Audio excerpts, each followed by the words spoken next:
حاجی صاحب مالش کرنے والے سے مالش کروا رہے تھے کہ اتنے میں ایک آدمی آیا اور کہنے لگا، کیا حال ہے حاجی صاحب، آپ نظر نہیں آتے آج کل۔ حاجی صاحب نے اس کی بات سنی انسنی کر دی۔ وہ بندہ کہنے لگا، حاجی صاحب میں آپ کی سائیکل لے کے جا رہا ہوں۔ وہ سائیکل مالشی کی تھی۔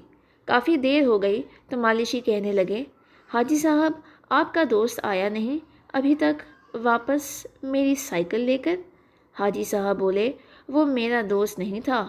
مالشی بولا، مگر وہ آپ سے باتیں کر رہا تھا۔ حاجی صاحب بولے، میں تو اس کو جانتا ہی نہیں ہوں، میں تو سمجھا تھا کہ وہ تمہارا دوست ہے۔ مالشی بولا، حاجی صاحب میں غریب آدمی ہوں، میں تو لٹ گیا۔ حاجی صاحب بولے، اچھا تو رو مت، میں تجھے نئی سائیکل لے دیتا ہوں، تم سائیکل والی دکان پر جا کر پسند کر لو۔ مالشی نے ایک سائیکل پسند کی اور چکر لگا کے دیکھا۔ واپسی پر آ کر کہنے لگا کہ حاجی صاحب یہ سائیکل ذرا ٹیڑھی چل رہی ہے۔ حاجی صاحب نے کہا، جا یار نئی سائیکل ہے، یہ ٹھیک ہے، دکھاؤ میں چیک کرتا ہوں۔ حاجی صاحب سائیکل پر چکر لگانے کے لیے گئے اور واپس آئے ہی نہیں۔ مالشی کو اس سائیکل کے پیسے بھی دینے پڑ گئے۔